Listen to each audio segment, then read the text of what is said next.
So I wanted to take a few minutes with this video to dive into two very interesting topics regarding the PS5's DualSense controller. Some information has come out for that regarding the battery life, which is so important to me and I'm sure to you guys as well. Also information for the triggers and how they feel, and apparently L1 and R1 feel like triggers too. It's some interesting stuff. Beyond that, we're also going to look into this possible new leak indicating PlayStation Now could bring movie streaming to the service, but we'll dive into both of those stories in this video. First, let me know if you think the DualShock 4's battery life is good or not. I personally feel I have to charge the controller often, and it's funny to also see streamers multiple times have to deal with the PS4's message to charge the controller, but that's just what I've seen and how I personally feel. But maybe for you guys it could be a different story. So comment below if you think the PS4's DualShock 4 controller has good or bad battery life. Let me know down in the comments below. Now,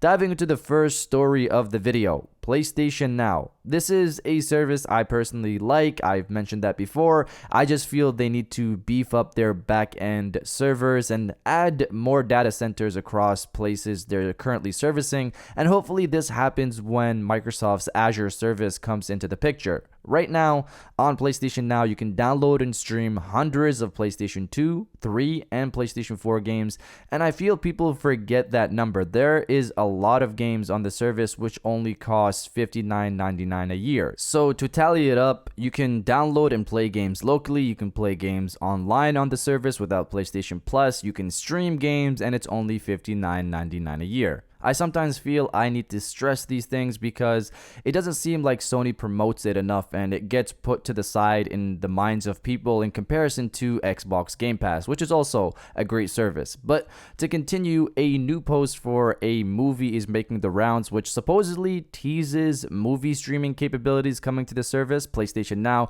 which is confusing because, again, it's a video game streaming service. So the post in question is for a movie called The Tax Collector, and the movie, due to CV obviously, will be coming to theaters and video on demand on August 7th. One of the platforms listed on this poster is PlayStation Now, which has led some people to believe Sony could be bringing movie streaming to the service, which would be big, but I personally feel this is just a mistake in terms of logos, and they probably meant to put PlayStation Store or just the PlayStation logo itself. If you look beside the PlayStation Now logo, you'll see the Xbox logo as well, but no specific focus on the Xbox Microsoft Store. So while this is interesting, I personally think it's probably a mistake and they meant PlayStation Store, because usually with video on demand, you're purchasing the content, not streaming it. But you guys let me know if you think this was a mistake, or do you think Sony will actually bring movie streaming to the PlayStation Now service? Let me know down in the comments below.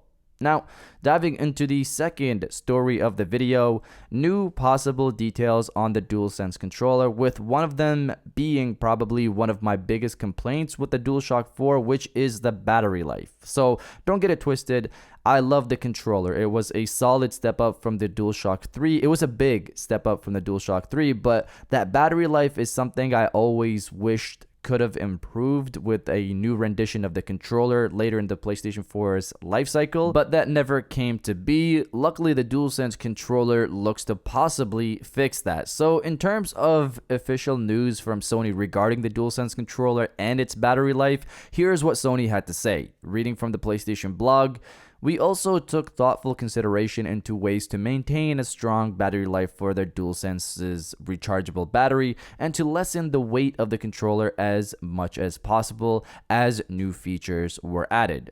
I made a video on this earlier this year because the wording of this sounded as though they're saying they're trying to maintain, which sounded as though with all of these added features that we put in the controller, they're trying to keep the same battery life as the DualShock 4, and all I wanted back then was actual numbers, which I hope we get when more hardware information comes out, which could happen this month. But what's going around right now apparently is footage providing a closer look at the back of the controller, which we already know doesn't have anything thanks to Jeff Keighley's live stream, but there's still some people who think there's something there, which is it's just not the case. There's nothing there.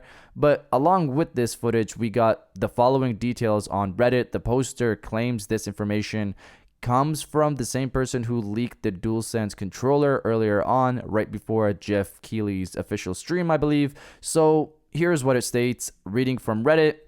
It's from u/viper_on_fire, the person who had the DualSense in hand and posted it in this subreddit, but then deleted it. They tried the controller and he told me what he felt with it. So he goes on to break down each section of this. So he starts off with the buttons, the D-pad, and the main buttons feel similar to the DualShock 4 with no differences overall. However, the touchpad does feel more responsive and clicky as he tried it. The triggers are interesting. The L1 and R1 don't click. They push down as if they're triggers. The L2 and R2, however, felt harder to push down than normal, even without the tension points activated. Battery life, they noted that it averaged around 3 to 4 hours more than the DualShock 4. The comfort of it, they noted that it is much more comfortable than the DualShock 4 and less bulky overall. They even noted that it was more comfortable than the Xbox One controller in their eyes. Haptic feedback and the microphone, they told me that they didn't get a chance to play with those features. However, they did tell me that they would try it at a later point and that they would notify me then. Other stuff, the light strip is much dimmer than the DualShock 4's light bar. They also noted that PSVR won't support this controller due to not having a light bar. So there are a few things to note about this post. So let's go through each thing. 1, the D-pad and main buttons feel like the DualShock 4, which sounds fine to me. I never had an issue with those. 2, the touchpad is more responsive and clicky. In terms of responsive, I wonder if he's just talking about when you press it down, or is he also referring to when you swipe on it? Considering he mentioned clicky, he might just be speaking on the responsiveness when you push it down, push down the touchpad. So 3, this one was weird. The L1 and R1 push down as if they're triggers. I don't personally understand that based off the official images. So do the L1 and R1 buttons push down on the bottom side of the buttons like they're triggers? I'm not so sure about this one. 4, the L2 and R2 were harder than the DualShock 4 to push down, even with the tension points deactivated, the tension points feature, the adaptive triggers feature. So I'm not sure if this was confirmed anywhere already, but it seems we can turn off the adaptive triggers, making the controller function normally. Beyond that, them being harder to push down, I can believe because of the addition of adaptive triggers. So there's probably additional mechanical features in there that makes it harder to push down.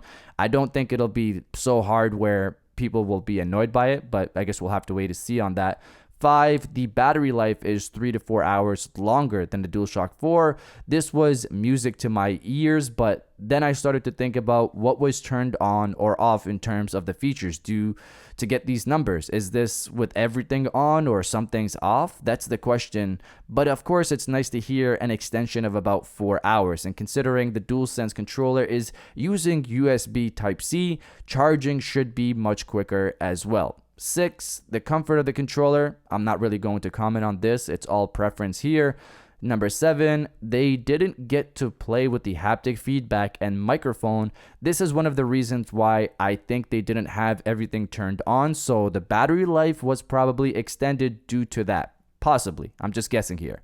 8, the light strip is dimmer than the DualShock 4 light bar and can't be used with PSVR. So we can tell that it was dimmer. We can tell that it's less noticeable than the light bar from the images.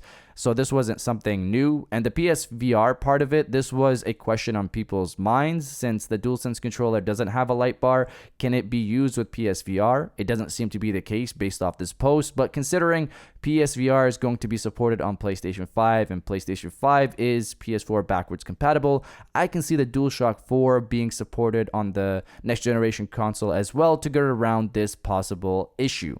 This is, of course, all just a rumor for now, but I just wanted to cover it with you guys because it had some interesting stuff. But you guys let me know if you like that you can turn off some of these features on the controller. I know in terms of battery life, that'll be useful, but I wonder if it makes it useless. You know, if I can turn off these features, will developers be motivated to support these features? That's just my thoughts. Let me know your thoughts down in the comments below. And if you guys did enjoy this video, please hit that like button, as it always helps, and subscribe if you're new. I got new videos every Monday, Wednesday, and Friday. And now I'll check you guys out on the next one. And welcome back to the after show. This is the part of the video where we have a little fun. Down in the comments below if you're old, welcome back. If you're new, welcome. For today's thing, what I want you guys to do is to body, obliterate, destroy, and overall harass the comment section with "It's time for the big show." For anybody who remembers WWF, you know who the Big Show is. This is a reference to him, obviously. But also, it's time for the big show. We want to see the hardware. We want to see the UI. We want to see the price. We want to see the pre-order dates. We want to see all of that. It's time for the big show. If you feel the same way, destroy the comment section with "It's time for the big show." And I'll definitely heart those comments like I always do, because I appreciate everybody who stays at the end of my videos. And now, I'll check you guys out on the next one.